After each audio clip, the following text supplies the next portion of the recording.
bringing you inside the USL Championship and League One. Segmer's got there. Marquinhos! He's been knocking on the door. He knocks it down. Diving into all the biggest stories and top headlines. You are ripping and roaring today. This is USL All Access. It's almost impossible to recreate that level of magic. With Mike Watts and Devon Kerr on SiriusXM FC. Welcome, everyone, to a new edition of USL All Access. It is the championship final week. League One final is in the books with a repeat champion. The coaching carousel is spinning wildly. Also, news out of Memphis that deserves a significant amount of conversation. Plenty to chat about. Mike Watts, joined by Devon Kerr. Emmett McConnell's at the controls.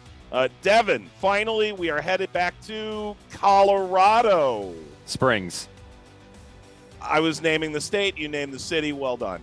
We both know how much heat people take when you don't say Colorado Springs. If you just reference Colorado, they get upset.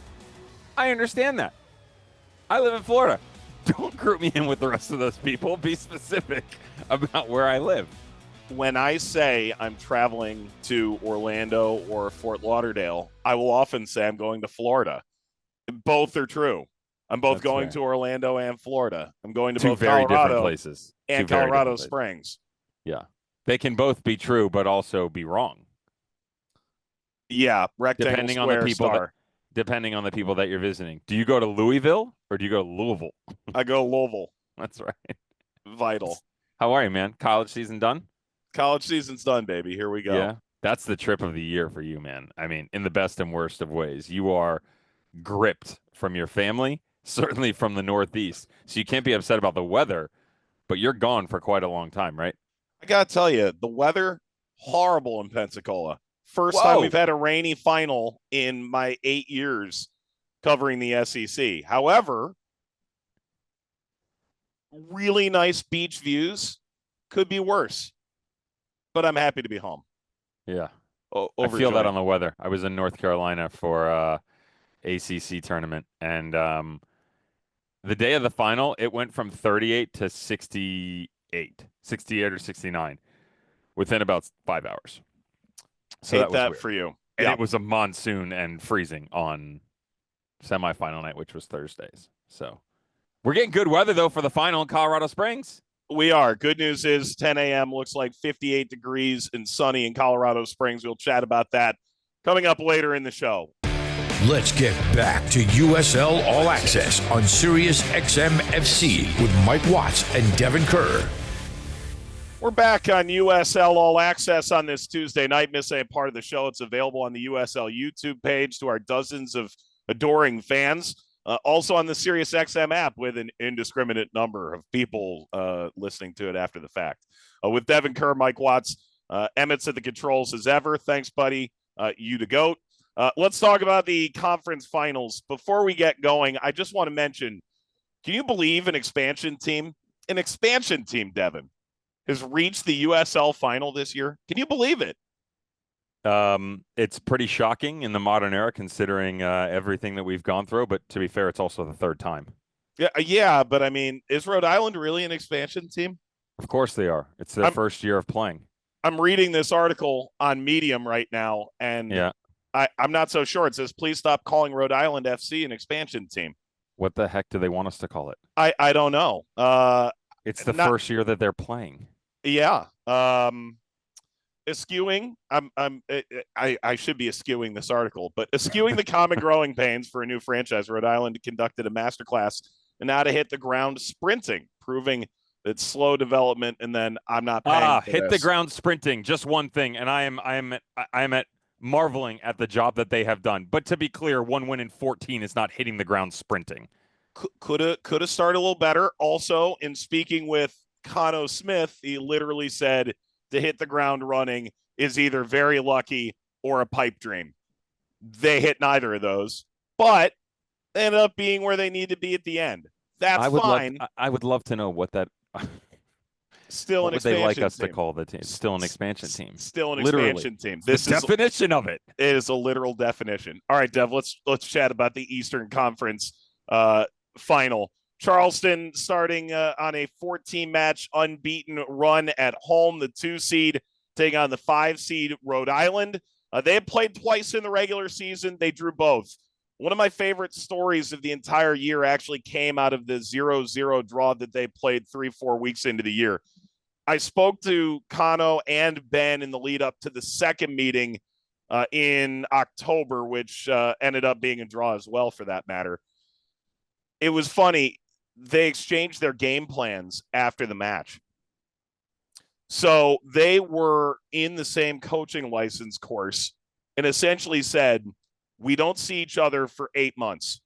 We might as well just see what another coach who I respect thinks about our team. For Charleston, that's 3 weeks into a new year coming off the final with some pretty substantive changes. For Rhode Island, that's a team that's 3-4 weeks into existence. But then they end up meeting in the conference final, which I just find hilarious. Can I tell you, I've never heard that story from you. And although that is spectacular, it's also even more interesting to me because to remind fans, do you know who else was in a coaching course together? Do you remember this? Last year's USL Championship final contestants, Ben Pierman and Juan Guerra, who are super friendly with each other. There's a joke behind the scenes between their partners that they're in love with each other. Yeah. And they did the same thing. They did. They did the exact same thing. I mean, a bit poetic in the fact that it got flipped both times on Ben, but still. Well, I maybe gave away too much. Just the funny thing is actually the story, the way that it goes is although they became friends after the coaching course, it was they were going through it. Ben Pierman actually got up to present, and Juan Guerra is sitting there. And the game plan and breakdown that he's got was their game that had just been Phoenix Rising. Against Phoenix, right. That's so awesome. That's an incredible story. It is, for sure. All right, Dev, let's chat about the game. Rhode Island grabs the lead. Zach Harivo, 43rd minute, a flick on off a long throw. Noah Fuson rifles home what ended up being the winner with a slick diagonal from Clay Holstead that set it up in the 53rd. Juan David Torres scores in the 61st. Crazy, let's call it a 40-yard off-center free kick that he sneaks under the crossbar to pull one back. Rhode Island only holds a third of the ball, but 2/3 of the shots. Rhode Island wins 2-1. Takeaways from the game as it was. Should I start with Rhode Island or with the Charleston Battery? Ball's in your court, Chief. I'll start with the Charleston Battery here. It was amazing to me how much they struggled on the outside, Mike. They couldn't get consistently, which is part of their game plan all the time. You know, getting Chris Allen, getting Mark Segbers up high was very difficult for them. I actually thought that Mark Segbers really struggled defensively within this game. Case in point, on the second goal, and they had actually scored. Dequa had one about 2 or 3 minutes prior that got called back, rightfully so, because of a foul in the box. Both came on Segbers' side. And while there were things that led up to it, and I'll get there in a second, he just wasn't close enough. And that's a guy who's usually pretty good in lockdown situations. And I'm going to just verbalize, he was left out of the team twice in the last 3 games, dealing with an injury in the regular season. And it was one of those, how healthy can we get him? And I'm wondering what the affect of 3 playoff games had on him. Agreed. So as they went forward, a lot of it, they really struggled within the build. The midfield had trouble getting tempo on the ball, and they just didn't really create a lot. That's in the first half. I want to talk about the first half for Rhode Island as well within that. To me, I thought it was an absolute revelation with Albert Dequa playing as a false 9 and basically, Mike, as an 8-10 hybrid. Now, he wasn't super deep within the midfield, but this guy just tracked space down underneath J.J. Williams, fully eliminating any sort of ball movement in through Jay Chapman and in through Aaron Malloy in the first half. When they were able to force it outside, it was up high, and they weren't able to get on the end of it consistently. I thought the midfield for Rhode Island and the way that it changed throughout the game, we saw Mark Ibarra deep. There was a lot more width from Zach Harivo, and a lot of that had to be created to give help to J.J. Williams. It wasn't reciprocated from Clay Holstad and Odarse up top. On the right side. I didn't mind that because they didn't have to go because Chris Allen was sitting. he wasn't able to get in that advanced position like we would see from a Nate Dos Santos, right, or a Josh Strack. And then as the game went on, it went from a single pivot in Ibarra to Holstad dropping underneath. When Harivo came off and Joey Brito came in, it basically became a triangle with two at the bottom. There was a lot more freedom, and the way that they chased when Harivo was on with Holstad, usually they were opposite sides. Those two goals that I talk about, one that came back and then the game winner, was all because Connell Smith gave them the freedom to go and attack that way. He allowed them to get out of those central spots and get to the Whitmore, providing overloads, and that's how they got it. Charleston, my biggest question for them, Mike, was this. I want to know what happened to MD Myers. Yeah. The idea, all due respect to Jackson Conway, the profile of him against the opponent, I get.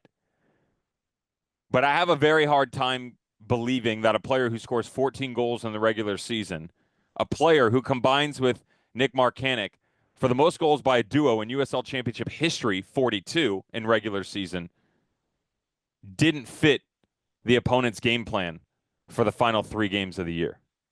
I hope he's healthy is my thing.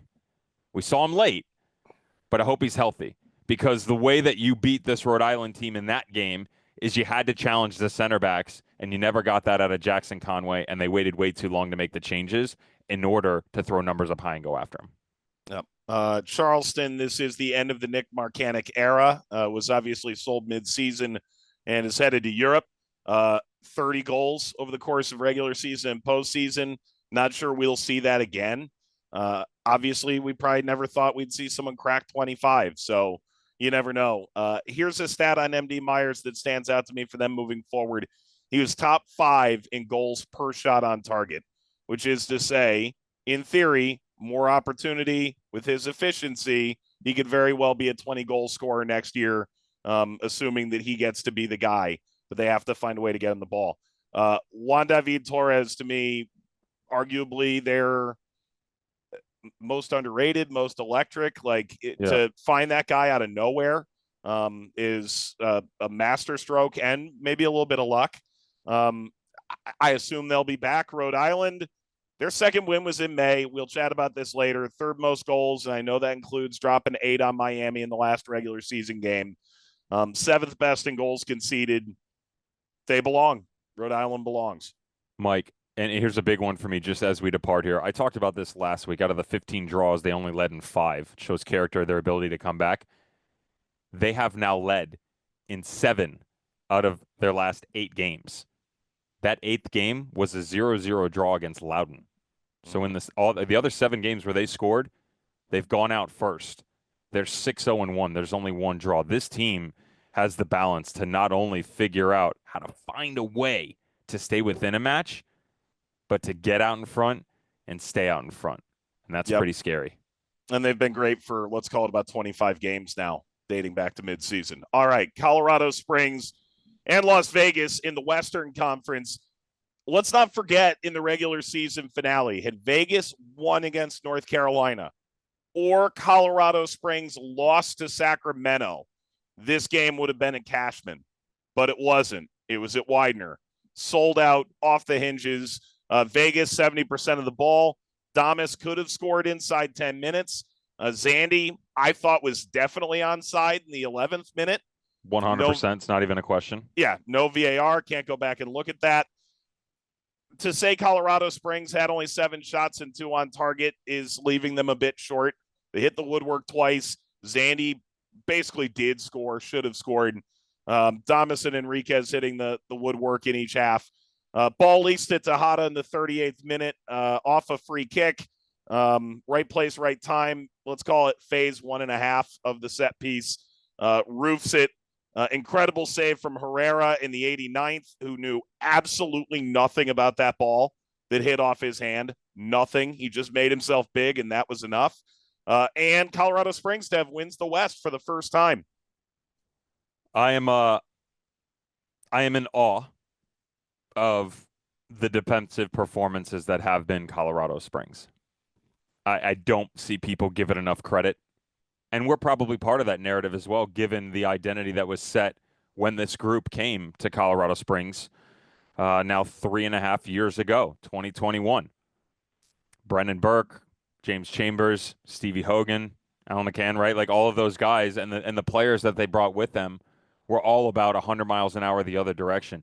The famous quote that we've talked about all the time when I think it was the end of 21 season or midway end of 22. Brendan Burke, Yeah, and they were just conceding left and right. And we said, Brennan, how do you – it was something like, how do you stabilize the back line? It just feels like this team might give up 99 goals. And he goes, well, I'll tell you what, if we're going to give up 99, we're going to score 100. Yep. And that is so awesome, by the way. And they've kind of taken that. They've dialed it down a little bit, but they've still got those game changers. They have the ability to play quickly in transition, arguably better than anybody in the USL Championship. But they can slow the game down. They've got guys who are a little bit more tactful on the ball. They can recognize pressure moments defensively better, what's being thrown at them, step on the ball, bring it back, recycle it back around. We saw it a lot within this game. Las Vegas struggled to get to the outside, thought they really struggled to get up to the 9. And as things came through the middle, Colorado Springs just converged on it. Colorado Springs right now, Mike, defensively, 4 shutouts in their last 5 games. They've only given up 1 goal in the playoffs. And the reason I say that when I talk about how they're not getting enough credit to creating balance within their game plan, 1 goal against through 3 games. They keep a shutout in the final.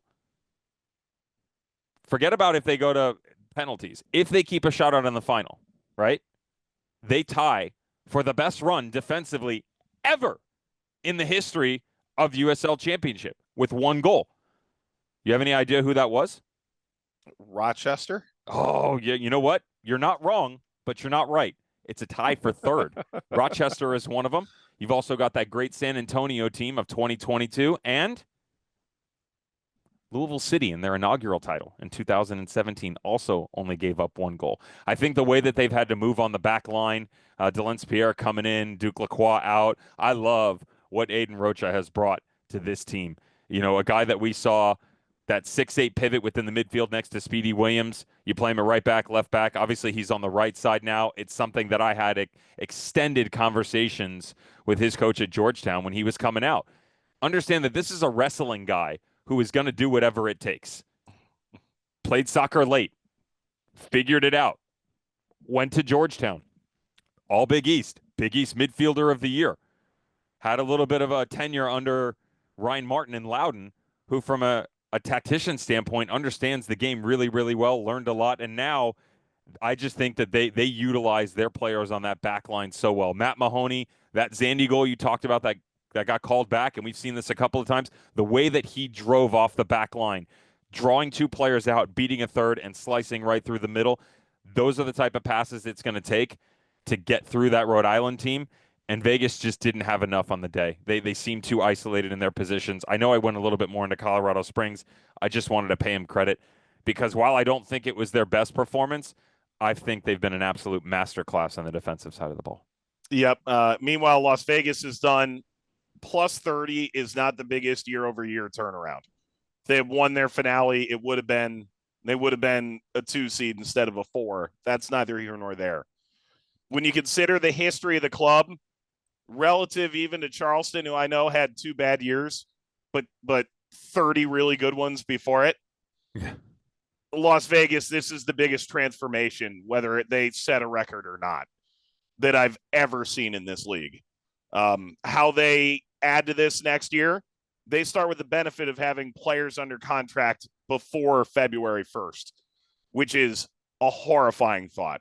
And for once, you start with the benefit of being a place that people want to go play based upon results and based upon the human beings that are in that front office, the way that they attack this year. There's no doubt in my mind that they are going to have a very busy and successful offseason. No doubt. All right, when we come back, a look at the championship final. It is Saturday, noon Eastern, 10 Mountain Time in Colorado Springs. The Switchbacks will take on Rhode Island FC on CBS. You'll see it on TUDN and Espanol as well. It's also on Paramount Plus. We'll break down everything you need to know about the game next on USL All Access. Giving insight to all the biggest moments in Championship and League One. This is USL All Access on SiriusXM FC with Mike Watts and Devon Kerr. We're back here on USL All Access. It is Tuesday night. It means we are 4 days away from the championship final. You'll see it on CBS, streaming on Paramount Plus, as well as in Spanish on TUDN.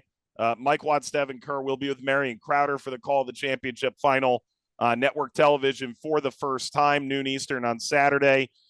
Dev, let's dig into this. Number 2 seed of the West, Colorado Springs. Number 5 from the East, Rhode Island. Say it with me. The game is at noon Eastern, no matter what time zone you're in. That's life. Deal with it. Understood. Wake up on time, Devin. Can I tell you the thing that I hate the most about this? Bring it. I don't eat breakfast. No, you don't. I don't eat breakfast, which means if local time, if we go to regulation and we have a winner and we do the ceremony, it's probably 12:45, which means there's no food till 1:30. I also don't eat lunch late. Yeah. I have little gremlins running around at home. I eat dinner at 5:30. You know what? When I was younger, you could call me crazy. Now it is so freaking amazing. I feel good waking up. And by the way, they call it happy hour for a reason. Yeah. Dev, let's chat about the game we get on Saturday. Look, I think credit both ways. I went back and listened to some old shows, and we talked about Rhode Island the last few weeks of the year. This is a team that's extremely hard to beat.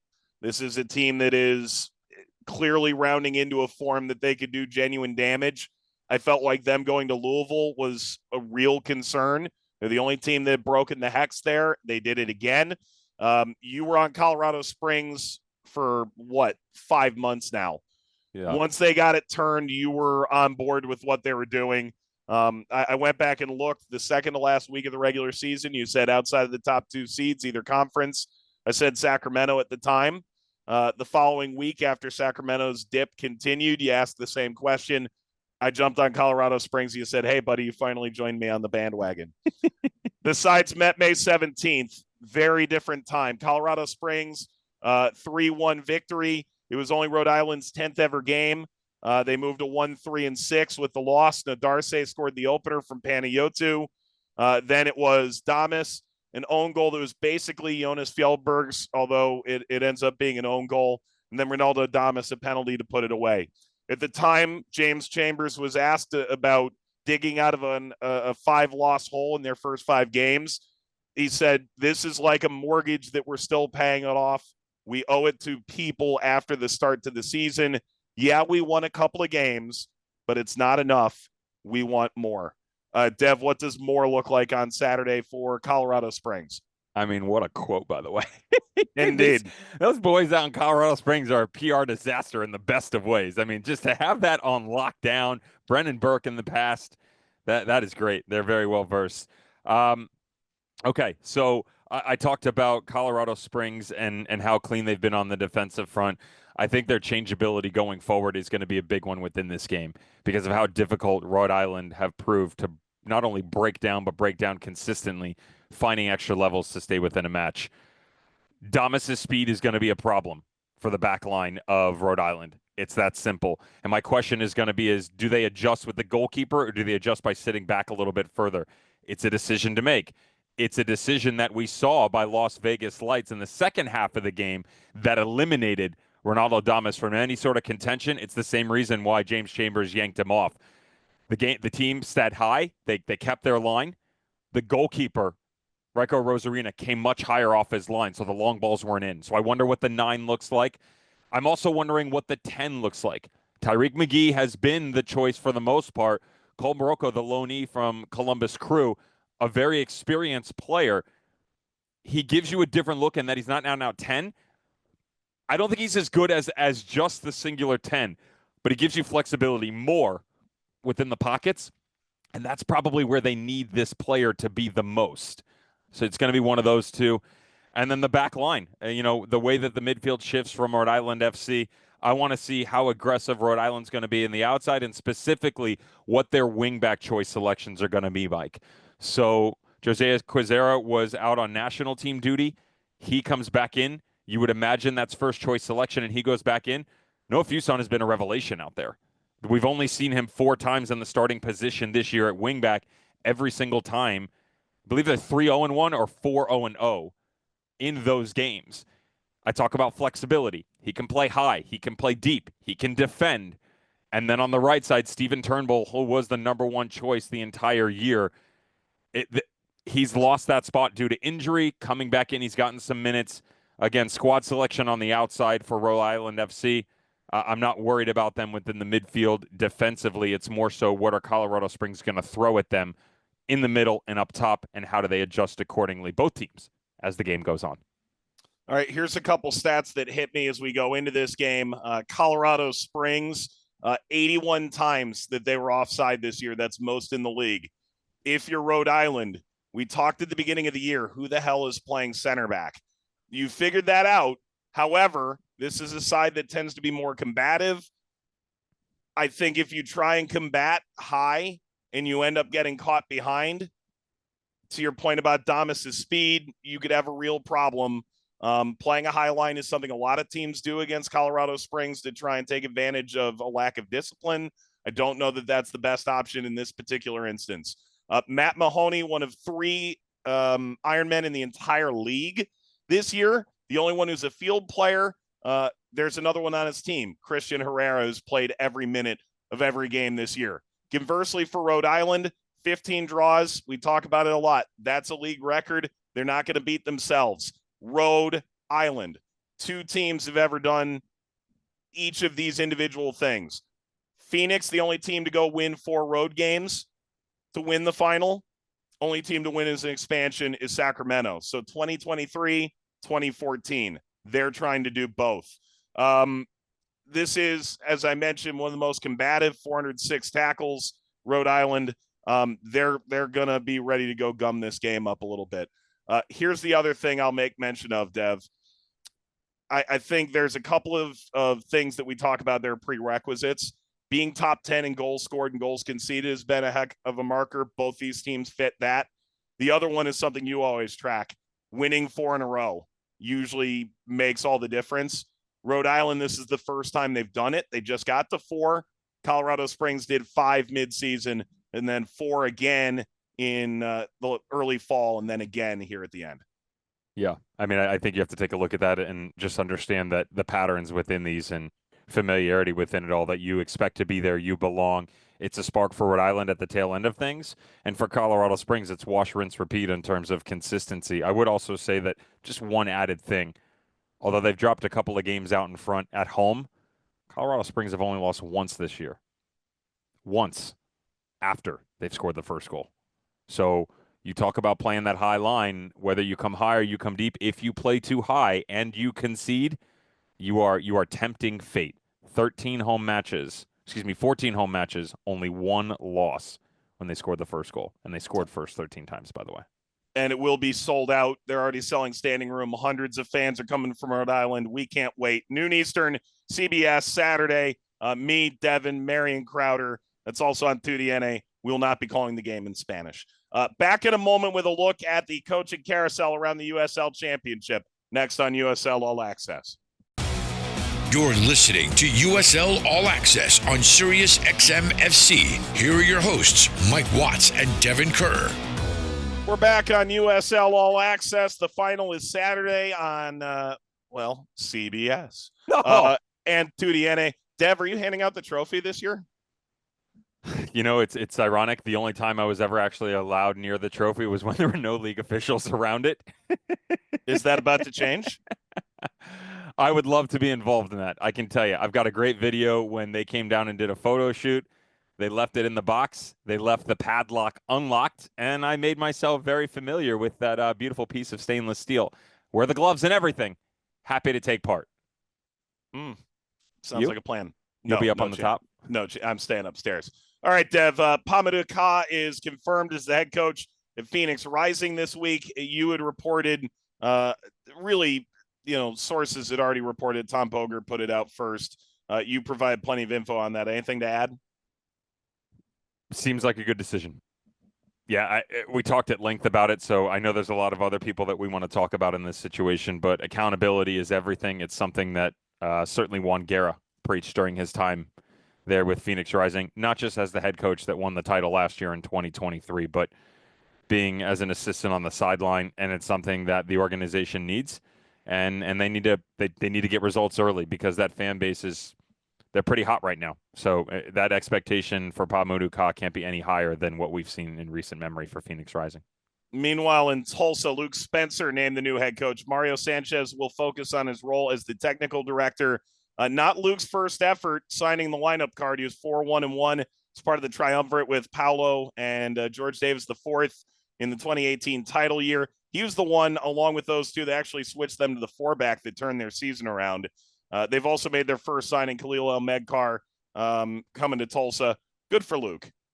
Yeah, I like the signing as well, the North Texas kid. Correct me if I'm wrong. Didn't he go to Kentucky? He did, and then he landed, obviously, for a while in Loudon. There we go. Love that. Yep. Yeah, like the background of him as the player. I'm really excited as to what Luke Spencer is going to bring to it. Not just playing knowledge, but his infatuation in the best of ways early on to help the younger generation. A massive role within Lou City Academy before stepping into the sidelines as an assistant. And I think that's going to benefit them long term. Gavin Glinton will keep the Oakland head coaching job, at least for a while, named the interim in April.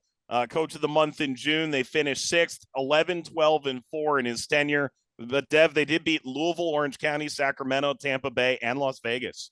Big fan of Gavin Glinton. I love the conversations that I've had with him. And I just talked about accountability. If I'm wearing an Oakland Roots jersey right now, I'm taking a long look in the mirror as to what I want to get out of next season, because that front office and that coaching staff, they're not happy, and they shouldn't be. That wasn't about a game plan, and that wasn't about the inability to go and attack the opposition as the game went on. These guys got to set a better standard there for their manager. That's a good choice. Wilmer Cabrera will stay on at El Paso, thank God, because he brought a dozen guys with him. Open job, Sacramento, San Antonio, Lexington. Some names to keep in mind, guys that have been out of the mix or just recently let go. Briggs, Glass, Trevor James, if he wants to coach again. Braden Cloutier, Adam Smith, Frank Yallop, Mark Lowry and Anthony Pulis are in Next Pro. Landon Donovan, Rick Shantz, Ian Russell, now that San Jose's made a move. Gary Smith, now that he's out in Nashville. Dev, anyone have a lock yet? They're close. None of those names. None of those names. How do I say anything without saying something? Let's just say this. I'll tell you the Lexington job. I'm hearing really good things about a candidate coming out of there that has experience at all levels in the pyramid in the United States, literally all levels, and that the job is somewhere around 80 to 90% done. Awesome. Dev, did you learn anything in this show? I learned, Mike, that if you ask them to build it and have patience, eventually it will come. We made a request in the summer of 2022 to call a game from somewhere, and it looks like it's going to come true in the final, and we will be up on the roof. We wanted it for a summer showcase. We didn't get it. And what a way to spend the last USL Championship game of the year than on the roof with a wish next to my friend. Yeah. You'll Joe be Malfa. there too. Marion Crowder is joining us. I was going to say Joe Malfa will be there too. Yeah, I learned Devin once did a very tasteful photo shoot with the trophy. For Devin, Evan, Mike, thanks for listening. Enjoy the final Saturday, noon Eastern on CBS and TUDN. We'll break it all down next week here on USL All Access. Goodbye. This is USL All Access. If you missed any portion of the program, listen back anytime on the SXM app.